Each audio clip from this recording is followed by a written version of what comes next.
In this video clip, we continue from from last time that we have presented overall scheme of subspace method. Subspace method rely on the tools that geometric tools such as orthogonal projection, RQ factorization, in order to arrange the data equation so that you end up with an equation that is related to extended observability metrics. And after that, you're going to perform SVD so that you can get an estimate of OS, or extended observability metrics. So in this video clip, we're going to go through the data equation, the details of simplifying data equation into this one. And I mean the rest of them. The results is going to be the whole procedure of performing subspace method according to two algorithms. Those algorithms are PO-MOESP, MOESP, and N4SID. Okay. So now I'm gonna start with, now we're gonna start with the main equation here. This is called data equation. So we use, of course, when you have state-space equation, just the regular one. And then everyone knows that you can write the state response, the closed form as a function of t. There's a row of 0 input response. This is 0 state response. This is state transition matrix. Then from this equation, you just repeat the equation for t equals 0, t equal 1, and so on. And of course, yt is going to be cxt plus dut plus sensor noise. Okay. The whole point is that it's gonna involve some arrangement, but basically I just want us to look at it conceptually, that when you write down the solution of y, obviously y is going to be a function of x, right? And so the row of extended observability matrix is shown here, because what you're going to see is y is a function of x, right? Yt is a function of xt, but xt is going to be a function of xt minus 1. So there's a row of a and b. Rows of a and b will be shown up in the equation of y. Okay, y is going to be a function of u as well, and here I present the matrix W that include the effect both from state and the sensor noise. Okay, equation 1 is part of the homework exercise at the beginning of the semester. I think it's the very first homework exercise, so you can go back, see your solution, and see that the response of y can be represented this way. Okay, now we would like to take a look at the matrix yi here closely. Here you have triple indices I, I, S, and N. Okay. The index I, the first index, would be the starting time index. Okay, so if this is I, we're gonna start everything, like the top left corner start from yi. Okay, the second index is S. Okay, it means that you're gonna iterate each column in this matrix, in this capital Y, you're gonna progress the response of y for S blocks. Here you're gonna have S blocks. All right, yi plus 1, ... yi plus S minus 1. Remember that the vector, the output vector, is always a matrix. It's always a vector, right? I'm not sure if what notation I use. Okay, so suppose y is a vector of ny, right? It just has ny dimension. Of course, D is going to be S blocks, right? S blocks, so the dimension would be ny times S. Okay. The third index, N, big N, tell us how we progress the response of Y along the columns. So this has N blocks. Okay. So please rely on this notation because we're going to, so basically we're gonna see the whole response of Y, okay? Basically this matrix Y starts from Yi dot dot dot to Yi plus N minus 1. Okay, oh, sorry. It must be start from the top left to the bottom right, I plus N plus S minus 2. Okay. So basically when you have a response from the data set, okay, YT, so user will specify I and S. We will make it clearly later when, in which, at which procedure we need to define this, all right, I and S. But once you define it, of course, I is going to be the starting time index. And then you just arrange the response into this matrix. Okay.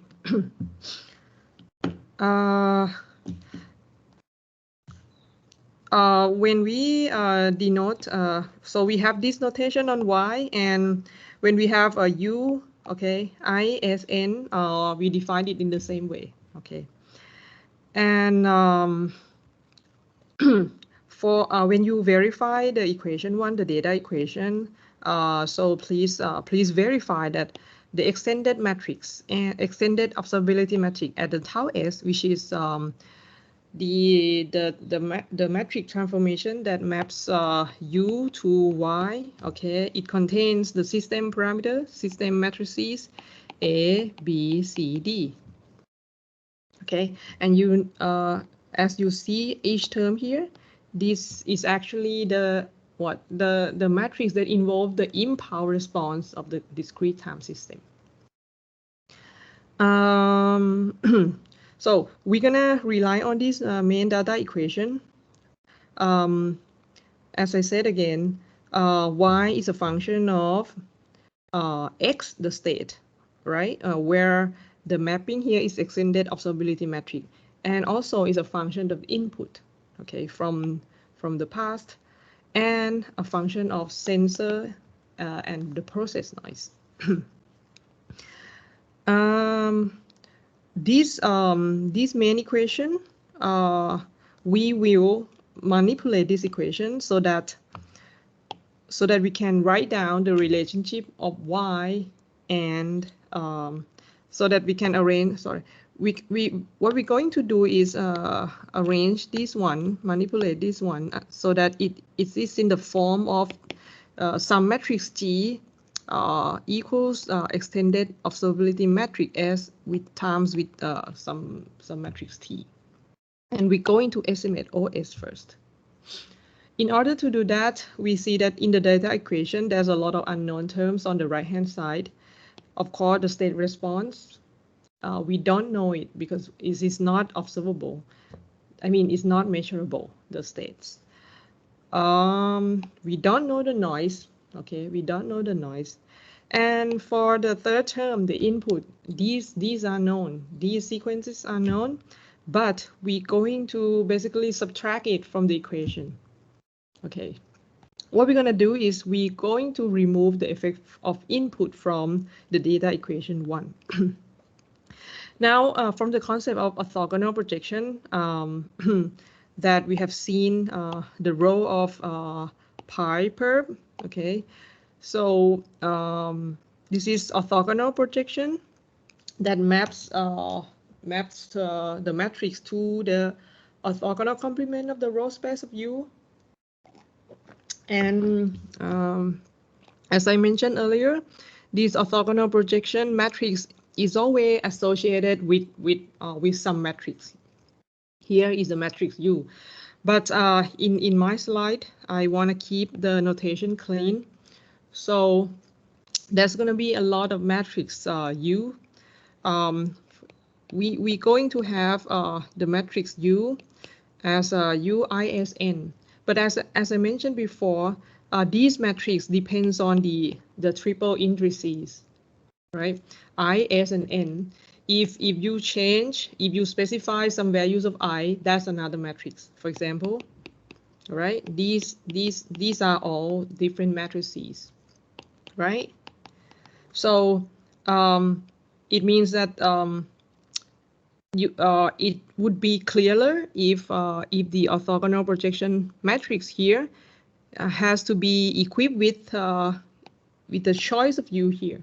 Okay, but again, as I said, that I want to keep the notation clean, so I just put like the small U, but I'm going to make it clear on the right hand side that which U I'm going to use in this orthogonal projection. Here we use the metric UISN.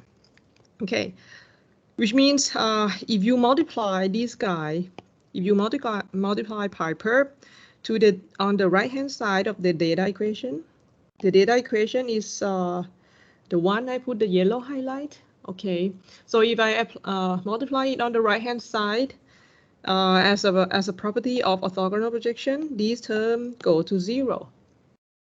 Okay, now the data equation results in this equation, and we have the term on the right hand side that appears to be still an unknown term. This is the effect from noise, both a state and the sensor noise. That's why the next step is to remove noise from the data equation. We're going to do the same. We're going to try to find some matrix, all right, and multiply it on the right-hand side so that these terms, after you multiply something, this term goes away to 0. Okay, the process of finding some matrix here is related to the concept of instrument variable. So let's talk about a definition. A matrix Z that depend on N as well. Remember what big N is? Big N is the number of samples, the number of data samples. Let's say big Z is a vector that has size SZ times N.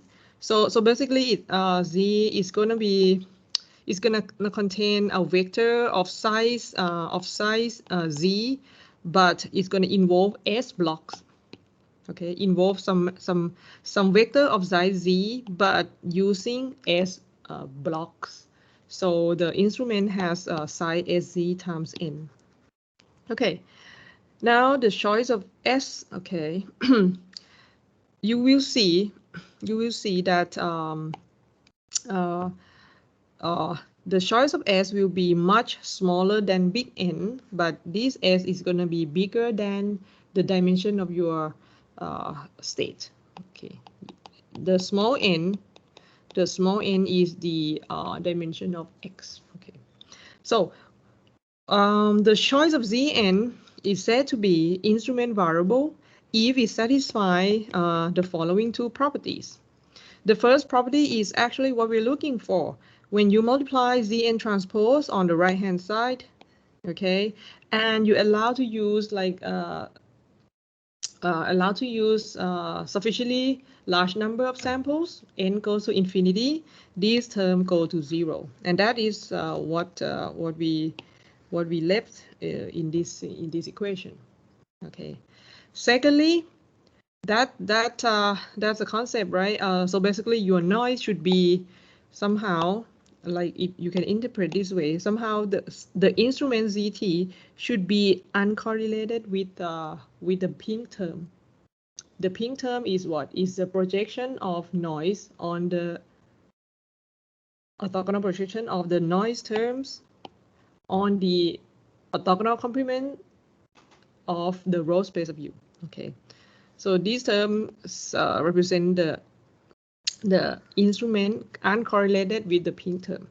But the thing is, if we look at this equation, the data equation, when you multiply the instrument on the right hand side and everything, you also don't want these terms to go away, right? Because at the end, the whole point is we would like to end up with some equation that represents that allow us to estimate OS. Okay, if this term goes away, we're gonna be in trouble because we're not gonna see we're not gonna see the role of OS in the equation anymore.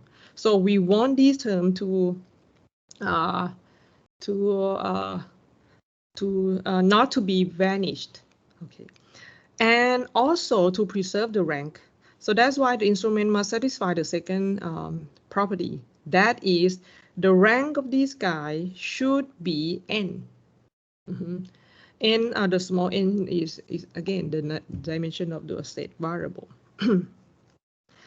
Your instrument shouldn't destroy or shouldn't reduce the rank of the term in the yellow. I mean, shouldn't reduce the rank of the yellow term. Okay, we have some example of the common choice of the instrument.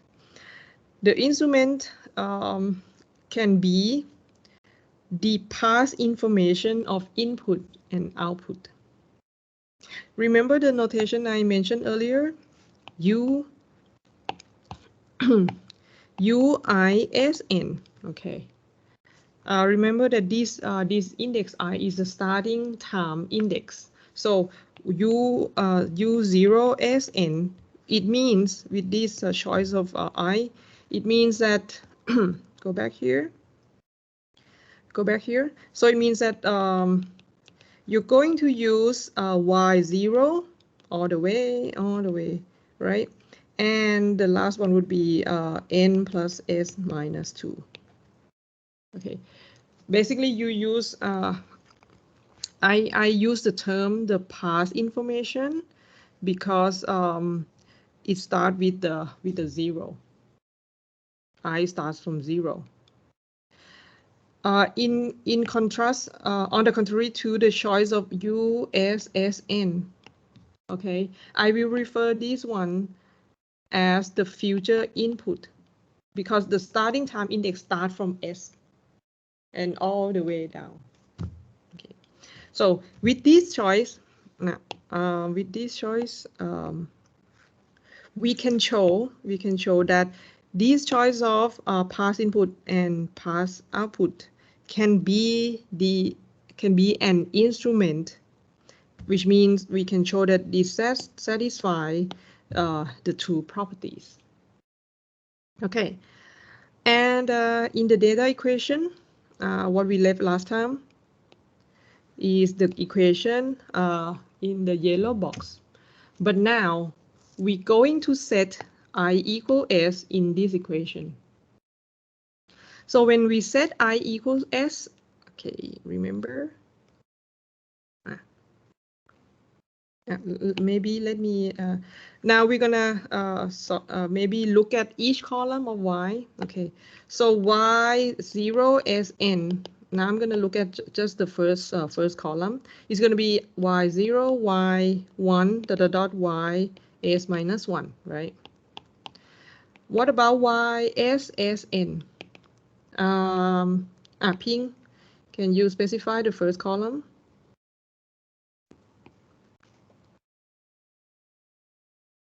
Ping. It starts from YS.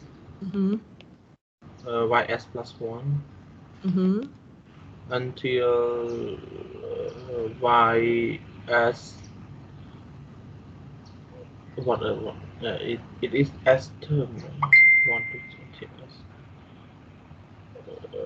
2S minus 1. 2S minus 1. Okay.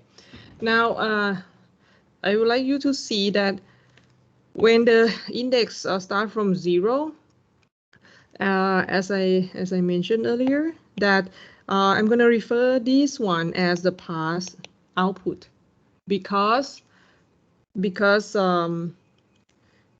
now let me highlight this. All right.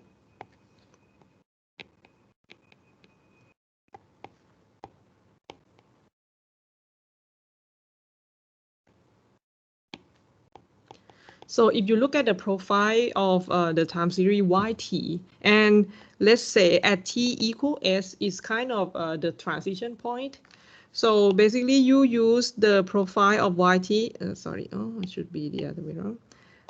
You use the YT in the yellow zone, like as to specify Y0SN. So that's the past information.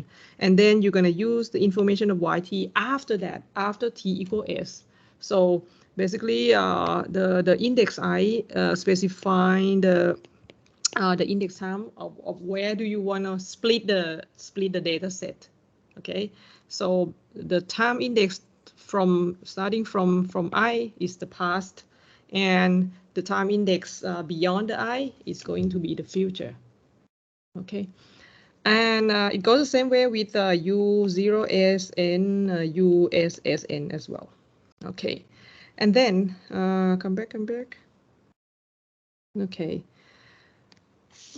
After that, you're going to multiply the instrument Zn on the right-hand side. So we take a look at this equation, and now we'll see that now the main point is that when you apply the instrument to the noise term, these terms go to 0 because of the property of the instrument, the property 1. Okay, but now let's take a look. Why, sorry, some mistake. This has to be S, all right, okay. Now let's make sure again that why the instrument of this choice U0SN and Y0SN. Why the reason why the instrument, the choice of instrument, this one is uncorrelated with VSSN pi perp is because of what? Because again, you will see that this VSSN is actually the information of noise, future or past noise. City Park. Future. Future noise, but the instrument Zn, it contains the information of City Park. Past input. Past, right? If you can recall the data equation, all right. So typically we assume that the state noise and the process noise are white, right? State noise and the process noise are white, which means what? The correlation of S, WT and WS, right? When T is not equal to S, this is 0, right? Okay, everyone recall this? That's the property of white noise, which means the information in the green box here, this is the future state noise and future sensor noise, right? The input, again, we also have this is a common assumption also, that the input should be let me use this way. The input should be uncorrelated with the state noise when you design the input to excite the system identification. So the past input is of course going to be uncorrelated with future noise because the way you generate the input is intended to be uncorrelated. The next one, the past output. The past output only depends on noise in the past, right? It depends on past noise, both sensor noise and state noise. That's why the whole thing, Zn, is going to be uncorrelated with future noise. Okay. That's why this term goes away. Okay, now we see the middle term. The middle term. So if Zn is in the instrument, the rank of this guy is n by the second property. And with this choice of instrument, why does it satisfy the equation 2, the property 2? That will be left as exercise. We're not going to prove it here. Okay, now that's why now we end up with the equation that we're looking for. You have the term in the yellow box that can be represented as G equal OS times T. Okay, and if you look at the dimension, let's take a look. G is going to be this matrix. Okay. I'll let you verify. Okay, G is going to be a fat matrix generally if you have like a large number of data. Okay, just check the dimension of all the terms in here. And G is going to be a kind of fat. What about OS, extended observability matrix? Let me go back to this one. Okay, the extended observability matrix. All right, it actually its rows contain S row, right? S rows of C, CA, and everything. So basically, it has S block. Each block has size P. So it's PS times N. N is the dimension of your system, dimension of the state variable. Okay, what about T?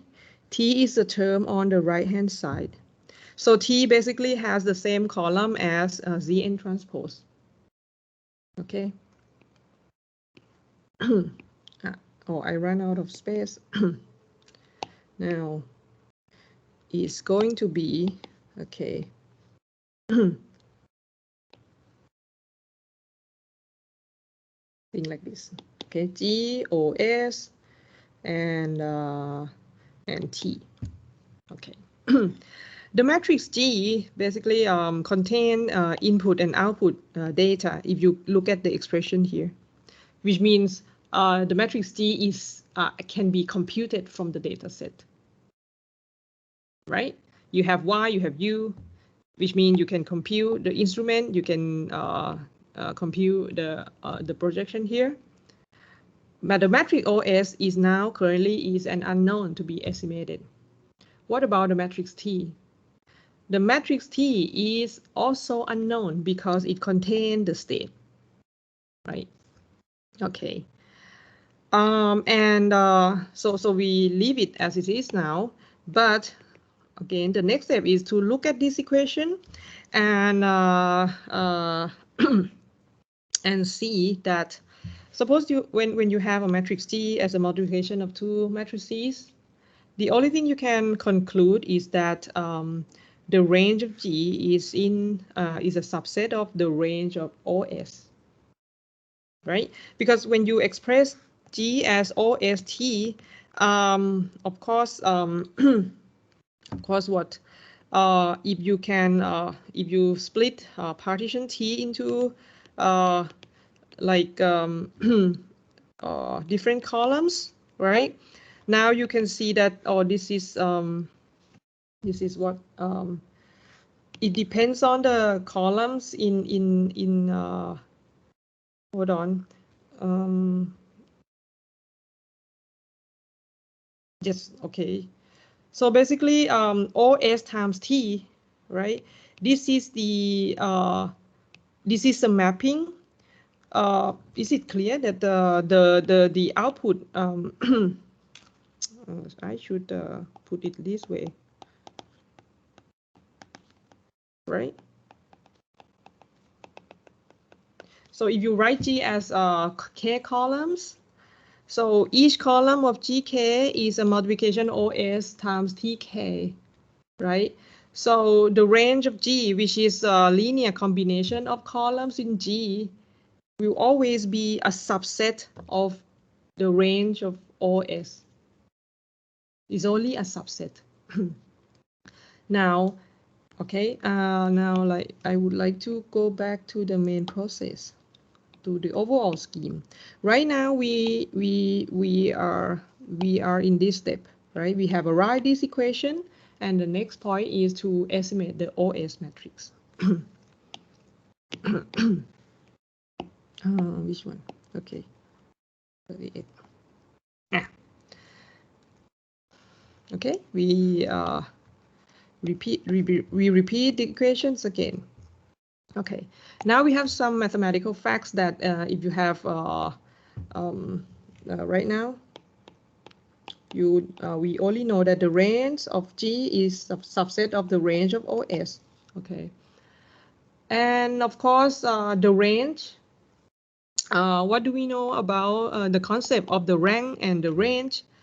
What is the rank of G, and what is its relation with the range space of G? Napat.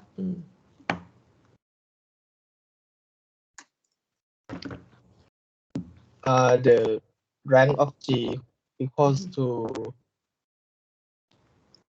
the number of independent column in G. I mean, what is the relation with the range space of G?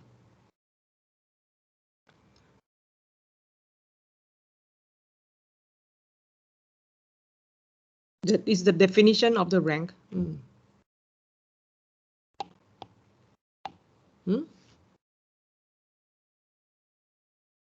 Top.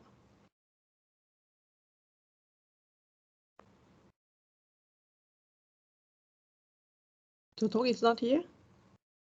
City Park. The number of column, the number of. No, I'm talking about the definition of the rank, right? The definition is something related to the range space of G.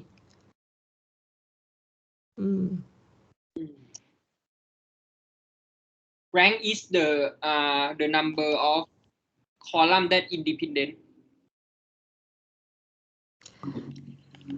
Rank of G is the dimension of the range space of G. That is the definition. Okay, that is the definition. And the dimension of the range space of G can be obtained from the number of independent columns in G.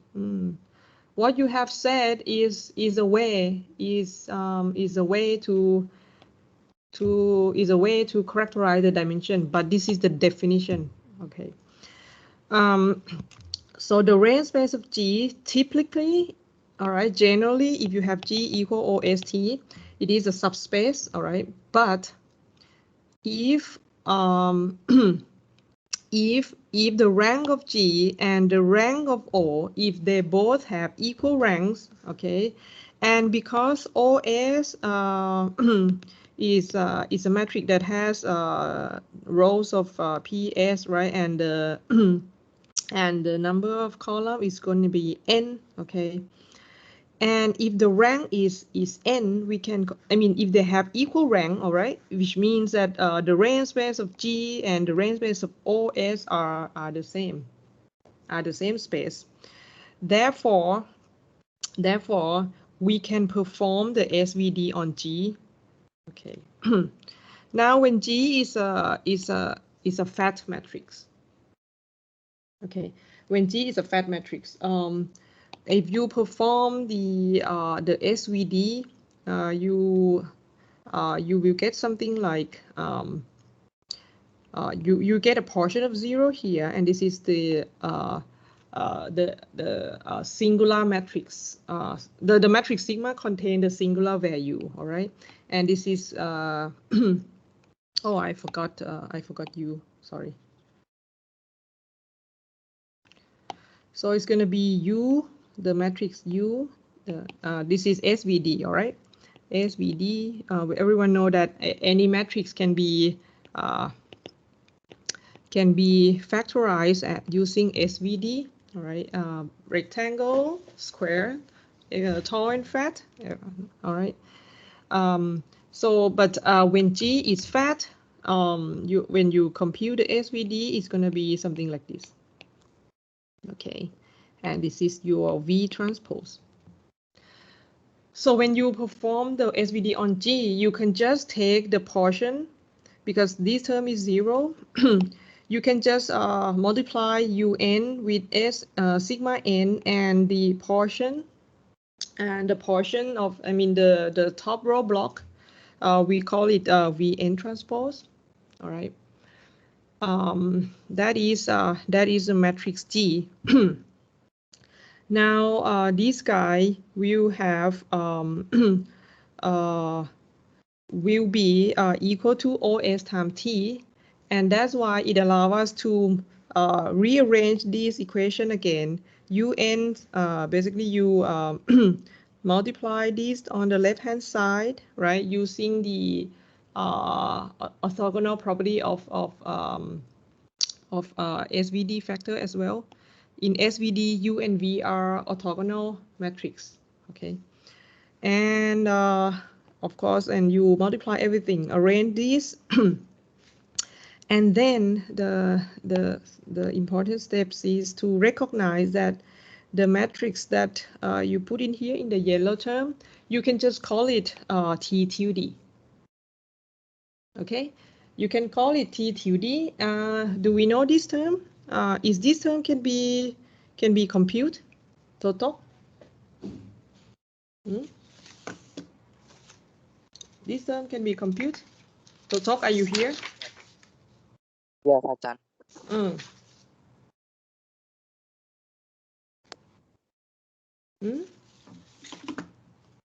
Hello.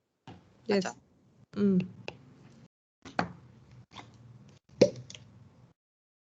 Is my voice clear? Yes, we can hear. Yes, T tilde D can be compute. From what? From the input, from the output? I mean, look at the expression. Is T a function input, output, the states?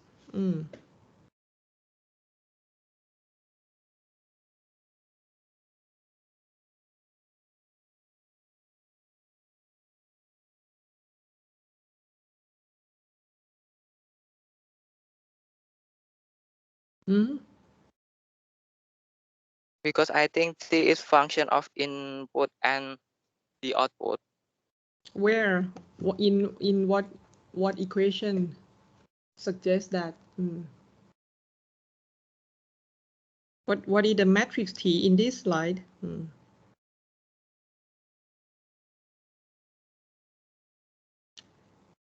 Ping. What is the matrix T?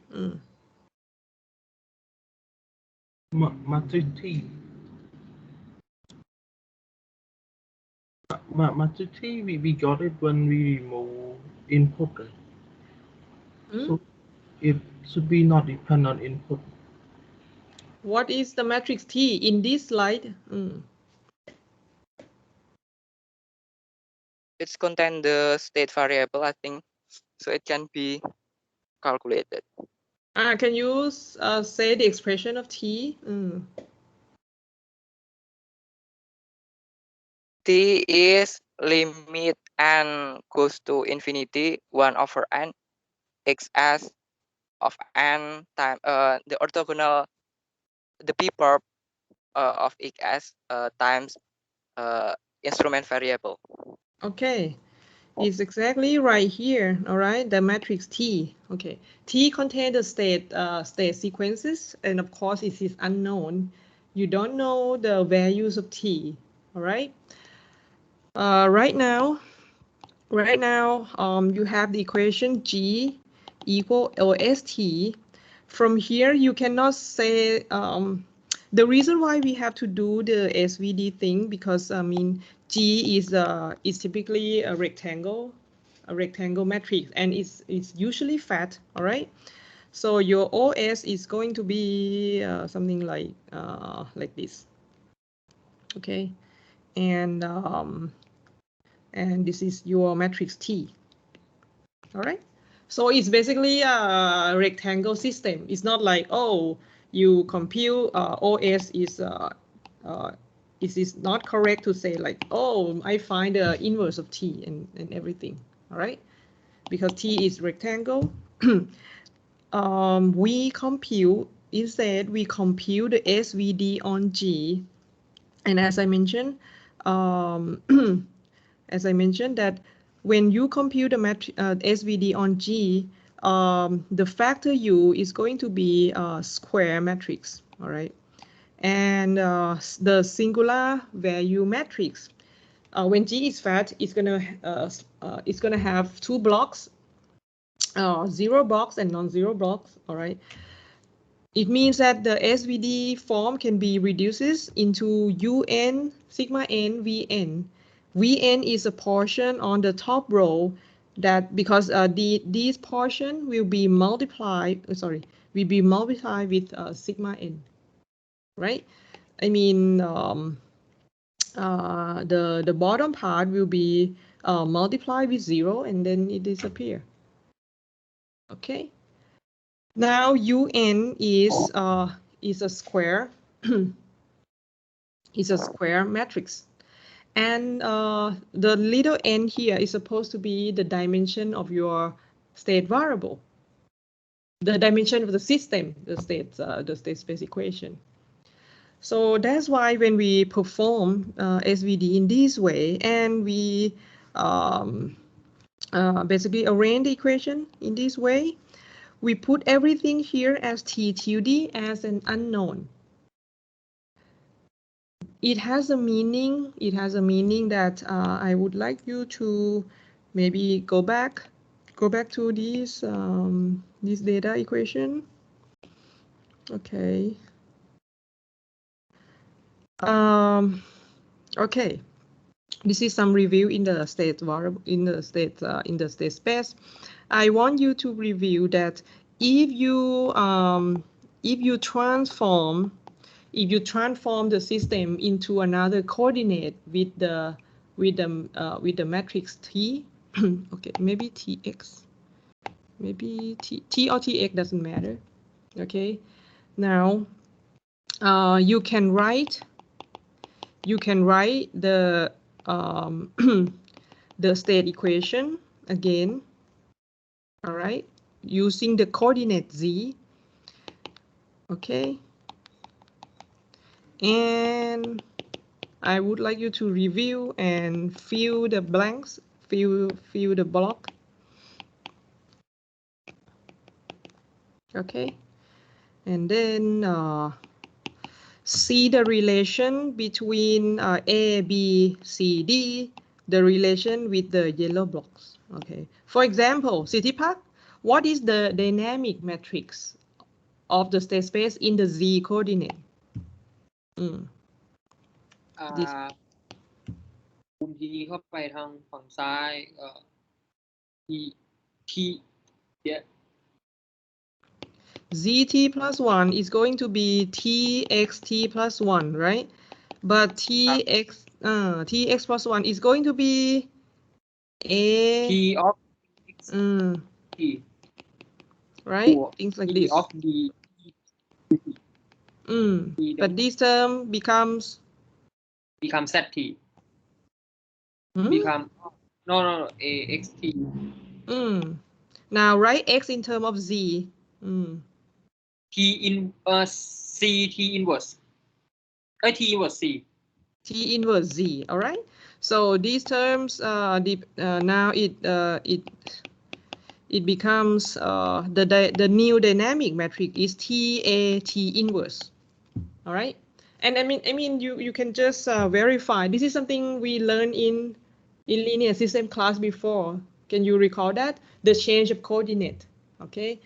The point is when you change the coordinate, the observability matrix in the original coordinate is C, CA, CA to the S minus 1, right? I would like you to calculate after you specify the system matrices in the new coordinate, all right? Let me call it A tilde, B tilde, C tilde, D tilde, okay? Now you have to review how is it, related with the system parameters in the original coordinate. Right now, we have shown quickly that A tilde is going to be TAT inverse, things like this, okay?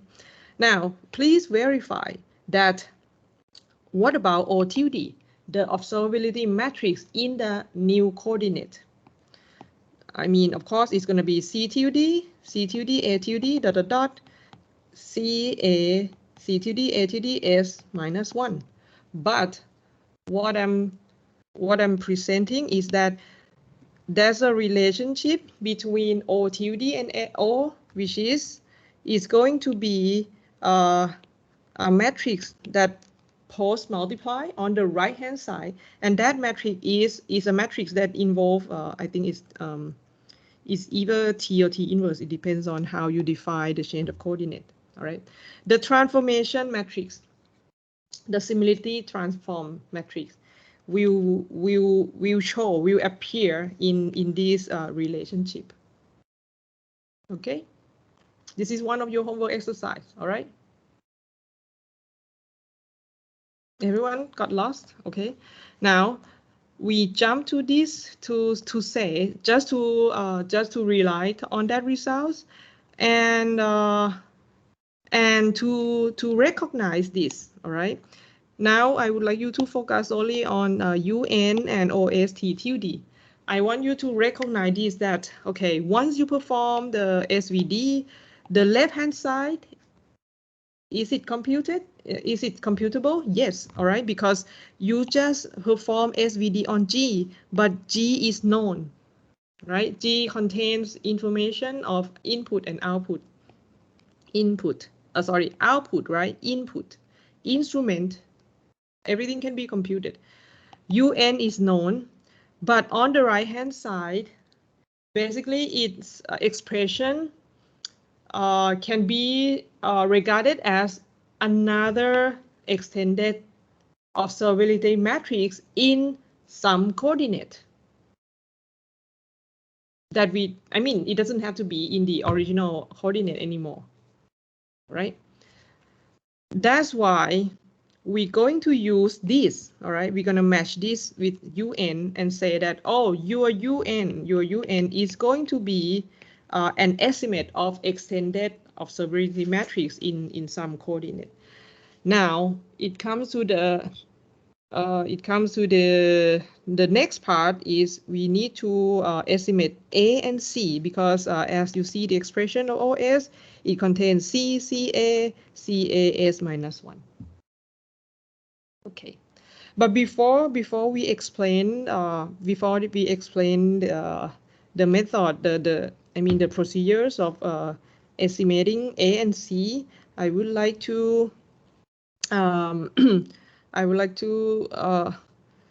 explain more detail about this step when you said we perform SVD on G. Okay. Now, as I mentioned, the matrix G is going to be a fat matrix. Suppose it has M columns. Okay. Can someone recall the SVD? What is the SVD? Singular value of G. Ping.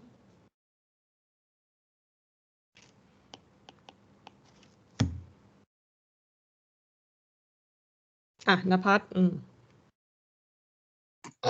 It's square root of eigenvalues of G transpose G. G transpose G. Okay. Napat, what is the maybe Totok? Totok, what is the dimension of G transpose G? If G has M columns?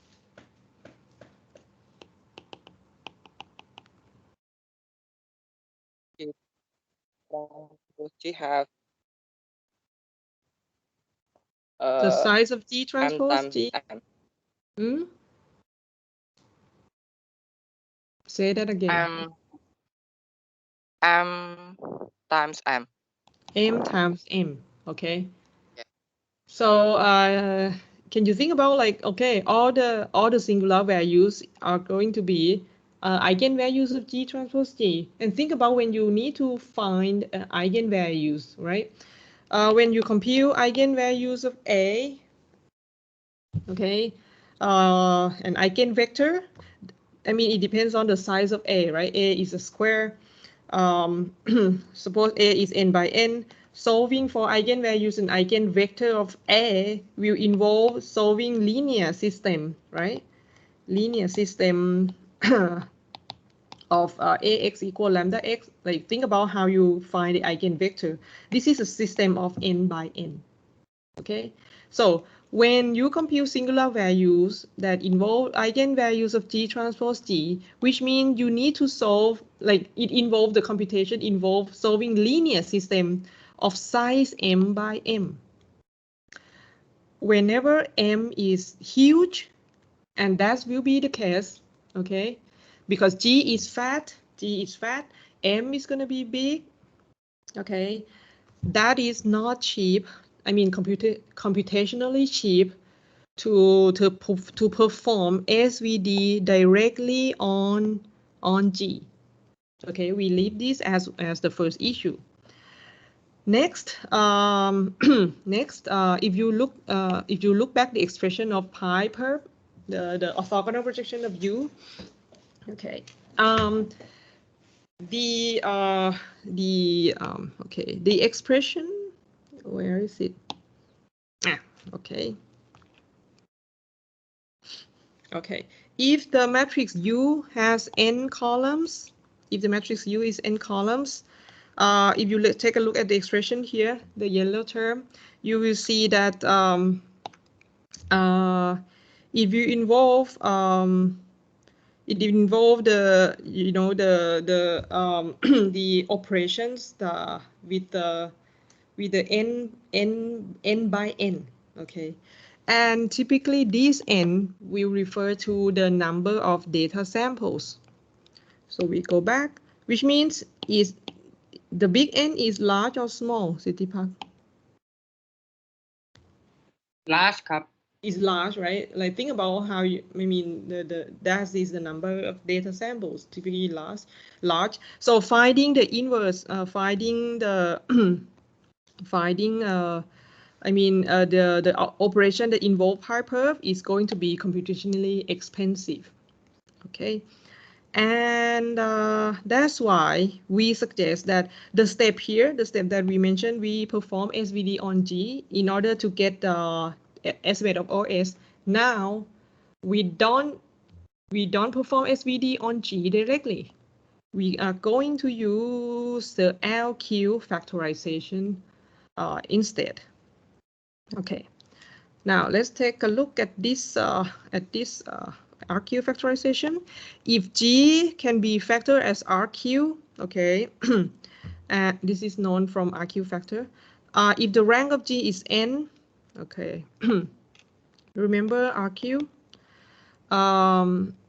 right? The matrix R is going to be lower, triangular.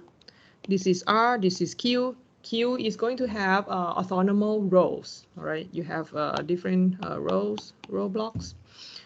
Okay, the diagonals of R usually they are non-negative, but whenever the rank of G is n, okay, the diagonal it will be strictly positive, and the rank of G is the same as the rank of R. This is from RQ factorization.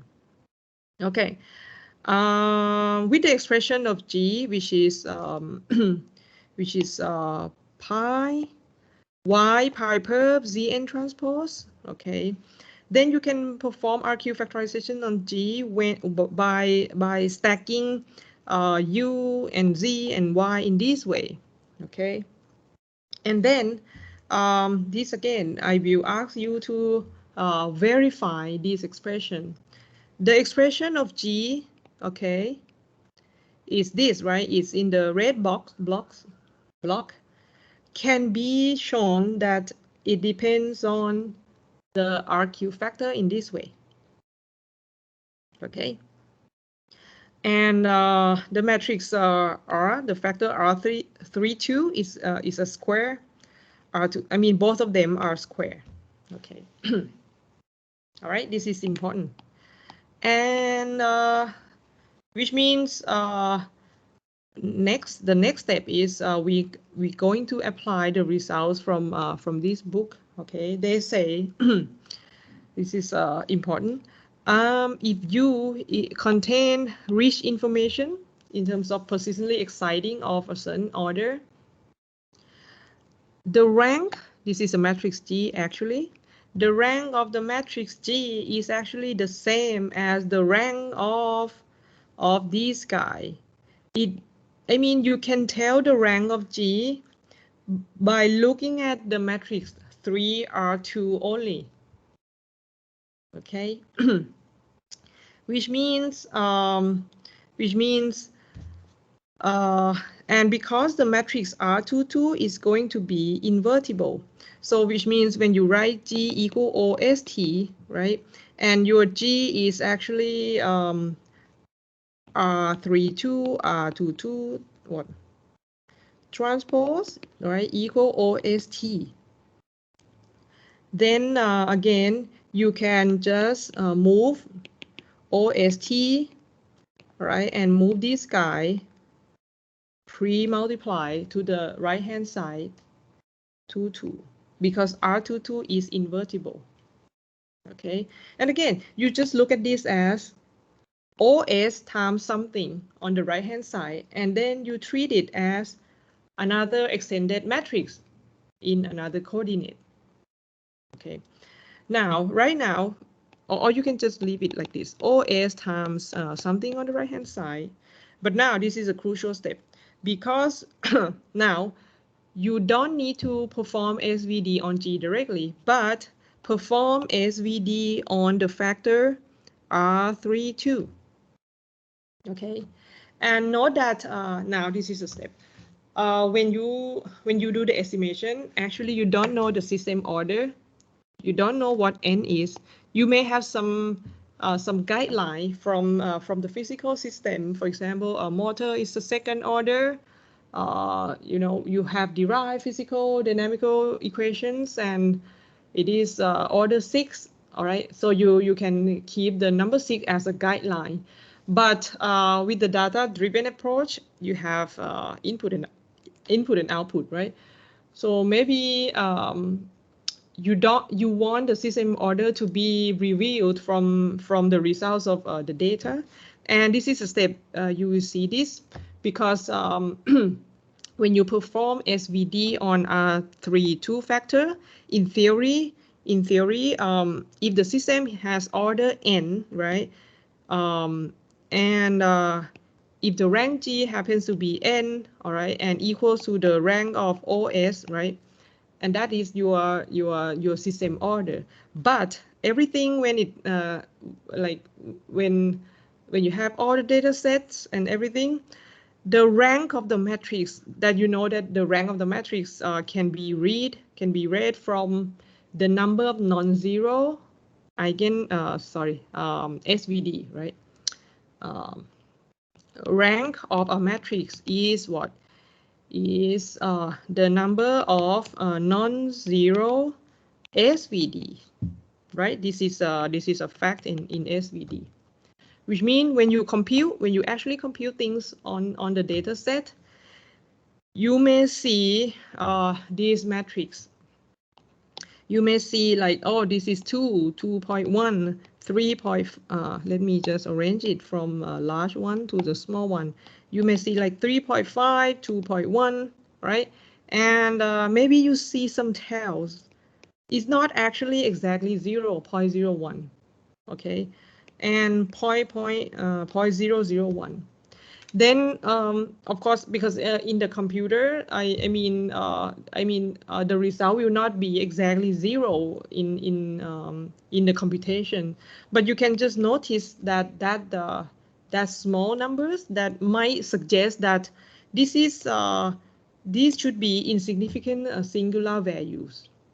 That's why you may when you perform SVD on a matrix, right, the significant non-zero singular value, and you count how many of them, that suggests the rank. Okay, so in this step, once you perform SVD on R32, okay, and then you notice that this portion this main 1 portion block, all right, it has the size of NTUD times NTUD. Then you are suggested that, okay, maybe NTUD is the system order. Now you're going to use only U1 sigma 1 V1 transpose in the following step, which means once you get here, okay, remember you have R32 equals OS times T R22 inverse, right? And then just plug it in. Just plug it in U1 sigma 1 V1 transpose, and then you move this guy to the right hand side. Okay. And see that U1, which is now is a square system, right? It's NTUD times NTUD. Now U1 is going to be an approximate of extended observability matrix in some coordinate. Okay. Oh, sorry. The size is not NTUD by 10 NTUD. Is the size that should be like it has to match this, right? SP times NTUD. Basically, these must have the number of column must be the number of columns in U1 should correspond to the NTUD, the system order. Okay, now we have the results that you get.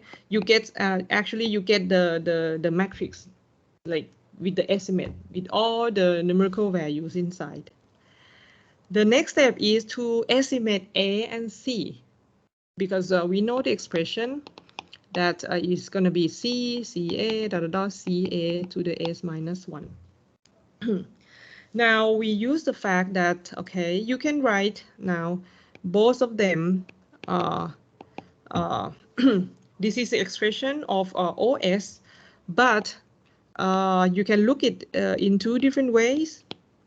The first way is to partition OS into this, and the right hand side is actually partitioned the top row as C. Okay. Now now basically the first row in the block of OS will be the estimates of C hat, right? Will be the estimate of C hat. But what about A? For the matrix A, we're going to match the top block on the left hand side with the bottom block on the right hand side. I mean, you will see that what is the relation between the yellow and the pink block? How are they related? Titipak? Multiply by A. Yes. Right? I mean, the yellow seems to be, sorry, which one? Which one multiplied by A and equals to the other one? Multiply yellow 1 by A at the right will be equal to the pink. Yes, okay, very good. All right. I mean, of course, remember these OS, these metrics obtained from computation, from the estimate, from the data set. I mean, when you look at this, numerically, when you look at numerical values of the yellow and the pink, if you multiply A this way, they're not going to be exactly equal. Okay? I mean, this is the estimate of OS. They will not have exact structure as this. That's why we're going to match this system in the least square sense. So we're going to minimize with respect to A. We're going to minimize what? We're going to minimize the yellow times A minus the pink one in the least square sense. Okay. I mean, again, the numerical values of the yellow and the pink one will not satisfy this equation exactly. All right, this is a principle. Theoretically, they should satisfy this equation, but from the computation, they don't. Okay, they don't follow this equation. That's why we're going to estimate A that gives the residual error. Okay, residual error minimized. Okay. That's how you get A and C first from the estimate of OS. The next step is, of course, the system parameters, A, B, C, D, right? The next step is to get B and D. From that, we take a look at the state space equation of y hat. All right. I hope you you can see this through. So suppose we have the true system. You have yt equals what? Equals cxt plus dut plus vt. This is the actual y. Okay, this is the actual y. Now, to estimate b and d, first we recognize that if you want to estimate y, all right, if you want to estimate y, the optimal form of the prediction of y must follow the system dynamics. Okay, and you know that it's going to be what? This is the transfer function, right? From u to y, c qi minus a. This is the same as zi minus a inverse, right? Plus du, but without the noise term, because you're going to do the prediction. All right. The optimal prediction of y should follow the same dynamical equation of y, except the noise term. Okay. And then we recognize that. Okay, I'm going to explain later why do we need to deal with the y hat. This is the optimal prediction. But then at this step, you will see that when you need to perform prediction of y, you can characterize it as a function of u. You know that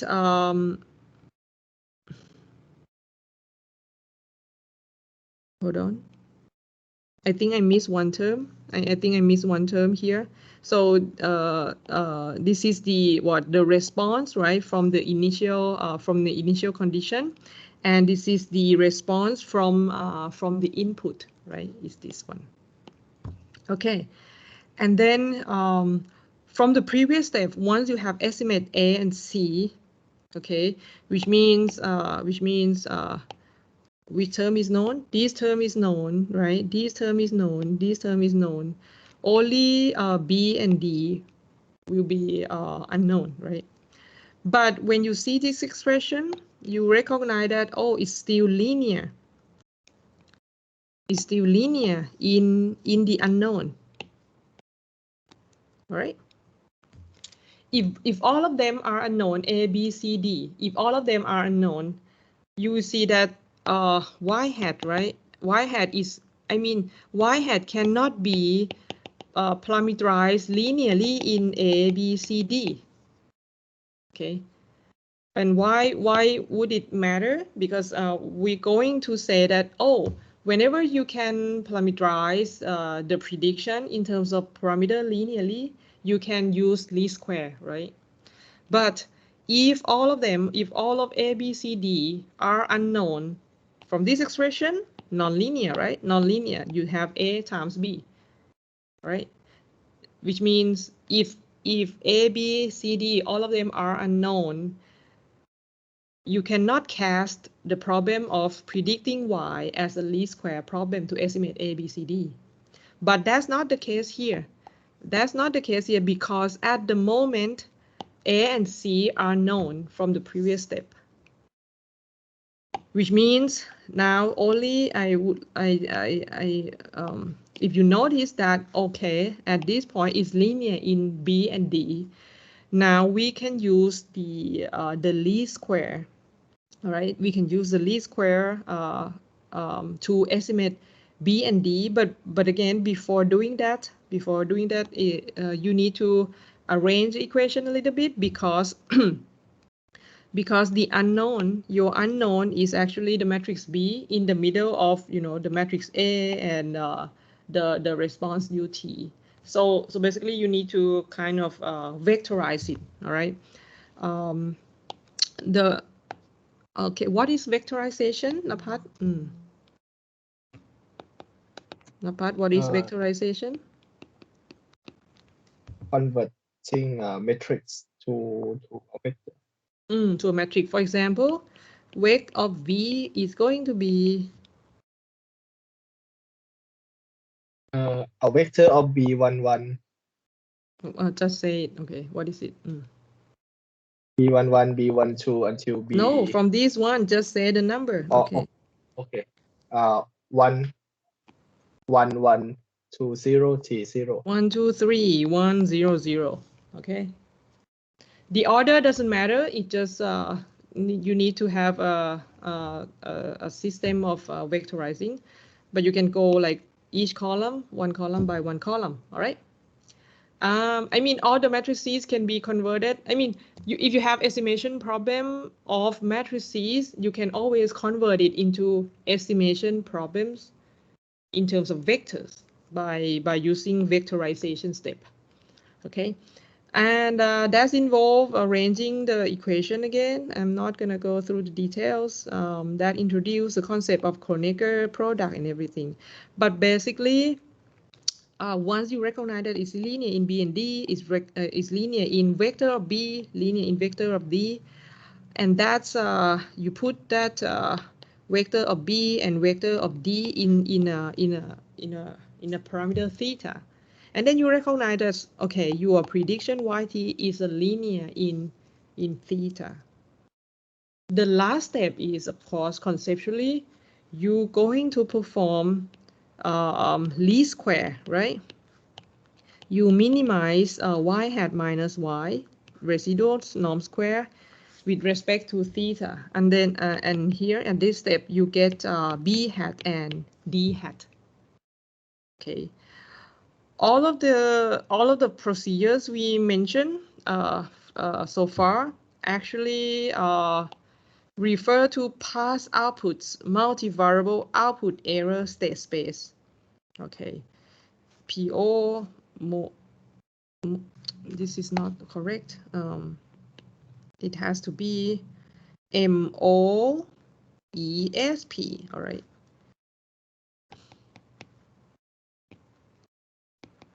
Okay, that is one algorithm of state space of subspace method. Okay, now we have complete estimate A, B, C, D. Can you suggest something that, okay, the system parameter that we estimate here so far,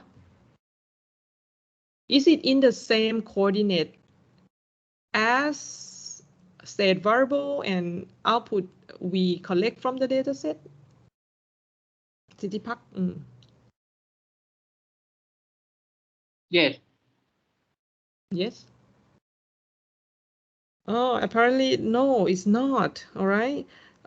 Remember all the steps here, the crucial step is we get the estimate, an estimate of extended observability matrix that I mentioned that now you have transformed it. We don't know now. This one will be extended observability matrix in another coordinate, in some coordinate that may not be in the same or in the original coordinate of your system. And you must know that there are many representations of state space equation according to similarity transform. Okay, we're not finished yet. That's the first part. The N4SID, I will explain later next week. Okay. The concepts are similar. I will express the distinction again in the next video clip.